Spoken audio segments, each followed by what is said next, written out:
fourth of the Fatui Harbingers is going to become playable very soon. But what do we actually know about her? From what we've been told from Wanderer, Child, and some other members of the House of the Hearth, Arlecchino has a feral, unhinged side to her personality. Where is that? So far in the Fontaine Archon quest, we've only really seen her drink tea and be a diplomat. She assaulted Perinheri, and while that is an awful thing to do, I'm not sure if pictures in a flashback are able to fully convey her so-called other side. What if I told you that I know what Arlecchino is doing? I know why the House of the Hearth exists in the first place, how it connects to the Narcissenkreuz Ordo and Khaenri'ah of all places. Our first stop on the quest to uncovering the secrets of the Knave is her constellation, specifically her constellation name. The name of her constellation is Ignis Purgatorius, which is just Latin for cleansing fire. Cleansing as in cleansing away someone's sins, perhaps. Okay, let's put a pin in that. What else do we know about the fourth of the Fatui Harbingers? We know that she runs an orphanage known as the House of the Hearth. We know that she has a knack for acting, a la the Overture teaser trailer, and Piero describes her as someone who would deceive fate. The exact quote being, "Fate grants favors to no one. Only those who would fight it with every ounce of their being may earn the right to challenge it."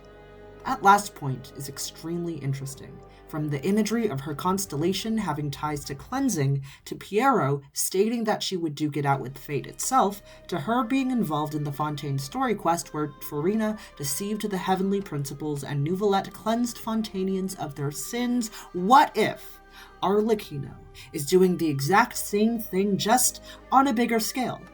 What if Arlecchino is deceiving Celestia while cleansing Teyvatians of their sins? Let's talk about a huge point of conversation in the Genshin lore community right now, the newest book, Perinheri. Now this is a giant lore drop about Khaenri'ah, and the themes of this book has many ties to Arlecchino. To summarize, Perinheri details the accounts of a Khaenri'ah orphanage, which was established to take care of beings who could transcend the gods.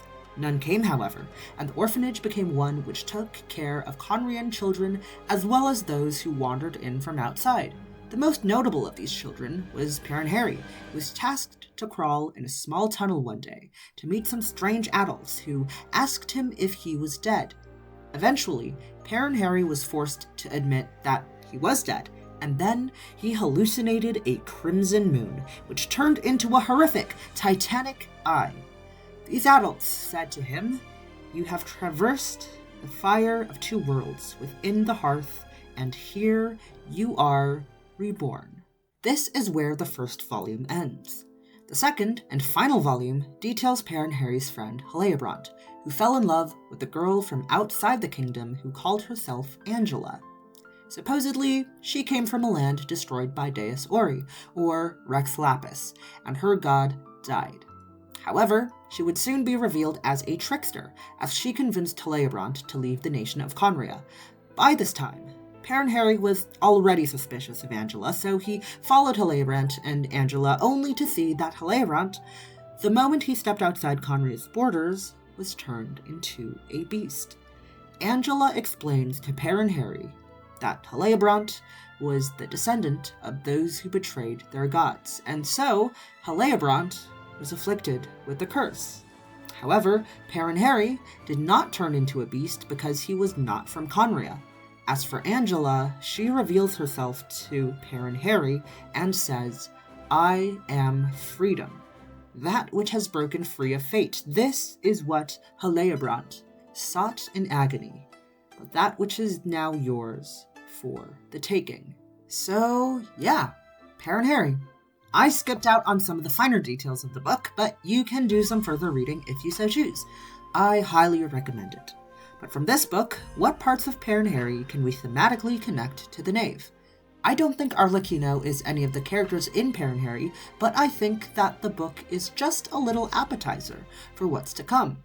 I genuinely believe that, because this book came out in version 4.5 and we are getting Arlecchino during version 4.6, Perinheri might be tied either directly or thematically to Arlecchino's story. let's dissect Arlecchino's ties to Perinheri a little bit deeper. So, of course, the first connection that comes to mind is the orphanage. It's strange that, during the Fontaine cycle, we've been introduced to not one, not two, but 3 different orphanages that are extremely relevant to the story. We, of course, have the House of the Hearth, the orphanage that Arlecchino runs. The Narcissenkreuz Ordo, the orphanage that was introduced in that ridiculously long quest line with more names than I know what to do with. And now, with the introduction of Perinheri, we now know of this unnamed Khaenri'ah orphanage that was founded with the intent to shelter beings from other worlds who could challenge the Order of Teyvat. Descenders, maybe? I don't know. However, it is said that during later days, this orphanage would change drastically, instead sheltering orphans of Khaenri'ah as well as outsiders. Perhaps the true goals of the Khaenri'ah orphanage was the same as the House of the Hearth. Perhaps Piero, a royal mage of Khaenri'ah who witnessed its fall, knew the importance of the Khaenri'ah orphanage and its role in deceiving fate, to the point where, while forming the Fatui, he found that an orphanage in his new order would be crucial to taking back authority from the gods. Another connection between Arlecchino and Perinheri is some of the wording within the story. There are 2 lines in particular that I want to take a closer look at. The first details what Perinheri saw in the sky after he said he was dead. He saw, quote, the crimson moon, hanging high in the pitch-dark night sky, suddenly turned around, revealing itself to be a titanic, horrified eye, unquote. Now, this imagery is probably describing a lunar eclipse becoming a solar eclipse. In other words, this is probably Perinheri seeing a vision of the Crimson Moon dynasty of Khaenri'ah being overtaken by the Eclipse dynasty. I find how Perinheri describes this entire scene really interesting, as he notes that the lunar eclipse turning into a solar eclipse looked like the moon turning around to reveal an eye. This has some heavy Arlecchino imagery, from her character being described as a dire bale moon to her blood red aesthetic. I believe that Arlecchino definitely has connections with this Crimson Moon, and perhaps even the Crimson Moon dynasty in Khaenri'ah. She probably wasn't a Khaenri'ah, as she claims to be from Fontaine, but her character definitely mimics many different aspects of the Crimson Moon dynasty of Khaenri'ah, from the moon imagery to the blood red motifs to her running an orphanage. I am wondering if the image of a crimson moon turning around to reveal a horrific eye is symbolic of Arlecchino's so-called crazy side. The other quote from Perinheri has a more obvious connection. You have traversed the fire of 2 worlds within the hearth, and here you are reborn. What is interesting about this quote is that it implies that death and rebirth through a hearth or a fire would lead to some sort of profound vision, sort of like a baptism of fire revealing to someone some otherworldly knowledge. In fact, it is the common theory in the lore community that Arlecchino herself is dead, due to her hands being blackened and gangrenous, like Caterpillar. Her ranking in the Fatui is also the number 4. In Chinese, the number 4 is associated with death, as the word for sounds similar to the word to die. Furthermore, her eyes literally have comical red X's over them, which might be an indicator that she is actually deceased. Now, how does this all relate to Perinheri? Well, because if Arlecchino is maybe dead and reborn within the hearth, she has access to new knowledge. In fact, she might even be impervious to fate due to the fact that she is already dead. Perhaps that is what Piero means when he says that Arlecchino fights fate. However, I think this goes a bit deeper than that. To figure out what her motivations are and what the purpose of the House of the Hearth is, we need to know what sort of knowledge Arlecchino possesses. And to find out what she knows, we need to look at a Fontainian orphanage turned secret society. The Narcissenkreuz Ordo.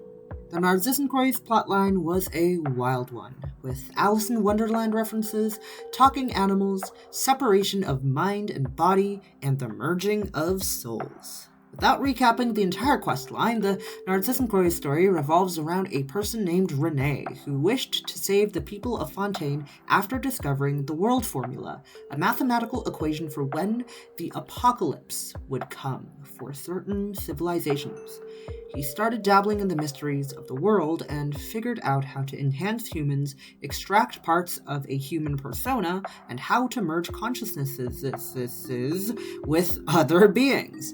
He created beings such as Caterpillar, who has blackened limbs and can turn into a hilly churl, and Renee eventually turned into a being known as the Master, or Narcissenkreuz, with the combined memories and consciousnesses of many of his colleagues in an attempt to thwart the apocalypse.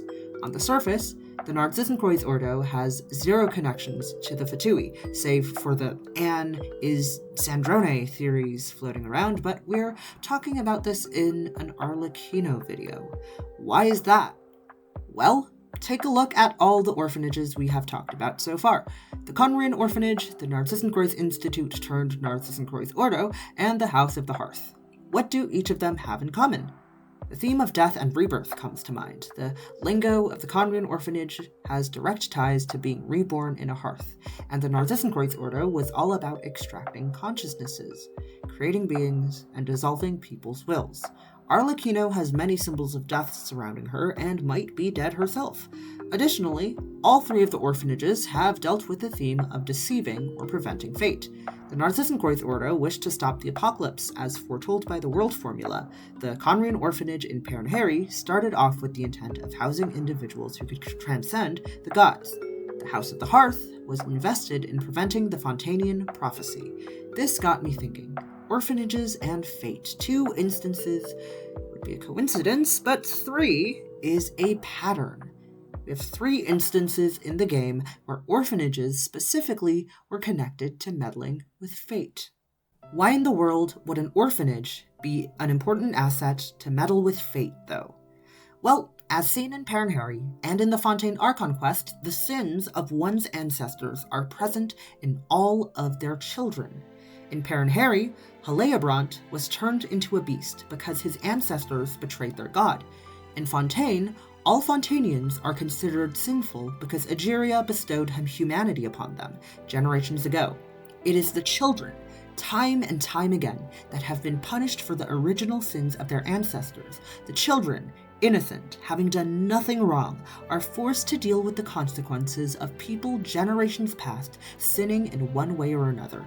And along comes Arlecchino, director of the House of the Hearth, who is described by Piero to be fighting with fate with every ounce of her being.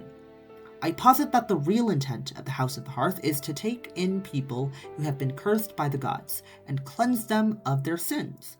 That's right, through all the horrific acts of the Fatui, including the organization purposefully creating orphans to place them into the House of the Hearth, all of it is done to save these children of their sins. I am speculating that Arlecchino's end goal could go one of 2 ways, the first of which mimics the Narcissenkreuz plotline. Much like Renee, I believe that Arlecchino has the knowledge to extract consciousnesses and merge human memories. And you know how the members of the house say that their ties are stronger than family? Yeah, that all seems very cult-like. What if that is just Arlecchino planting the seed in the minds of the house members that they should all be one and the same, as in merge consciousnesses with one another? Perhaps that is how Arlecchino is trying to thwart fate, by combining everybody's fate into one giant entity, like the Master, so they become impervious. However, this speculation is really just something I'm throwing out there as a whatever. I think this explanation is too similar to the Narcissenkreuz plotline, and I'm just throwing this out there as a possibility. The second theory as to what Arlecchino and the House of the Hearth is doing, I think, is a much stronger case. Narcissenkreuz notes that memories, wishes, souls, and personas all make up a person, and these individual things could be extracted. What if there was a 5th piece to a human? That of their fate. And what if Arlecchino could extract people's fate and thwart Celestia that way? Think about this. The people of Fontaine are all cursed to dissolve in primordial seawater when the nation floods. In the Archon quest, we did not help the Fontainians not get dissolved, as in, we did not change the external event of a primordial seawater flood from happening. Rather, Neuvillette changed the fate of all Fontainians to be immune to the effects of primordial seawater. What if Arlecchino's endgame is similar to that of the Fontaine Archon quest, just on a bigger scale? She is able to extract the curses that each individual possesses, and that way, the curses that Celestia has placed upon certain people in Teyvat would be rendered useless. Why did Arlecchino not just do this to all Fontainians in the Archon quest, though? Well, even saying it out loud seems a bit silly. Gathering everyone in an entire nation to partake in, well, we don't even know. An experiment akin to that which the Narcissenkreuz Ordo performed on its members hundreds of years ago. It was very clearly stated in the Narcissenkreuz quest that Fontaine did not think very highly of Rene's experiments and dubbed the Ordo as an extremist organization. I don't know if every Fontainian would be too pleased about undergoing a dubious process of having a part of themselves extracted, even if it's their fate. What does that even mean? Well, we might be able to see the effects of this so-called curse extraction if we look at Lyney, Lynette, and Perinheri. I believe that the members of the House of the Hearth are actually all experiments for Arlecchino, to see if the extraction of their fate and curses would have any undesirable outcomes. What curses might the children of the House of the Hearth have? Well, we know for certain that because Lyney, Lynette, and Perinheri are Fontainian, they were all cursed to dissolve in primordial seawater. Perhaps the orphans that the house creates were all specifically chosen, not so the Fatui could have agents around Teyvat. Regular soldiers could get the job done just as easily, but because they are cursed. And it is the House of the Hearth that is testing the whole cleansing curses on a mass scale thing.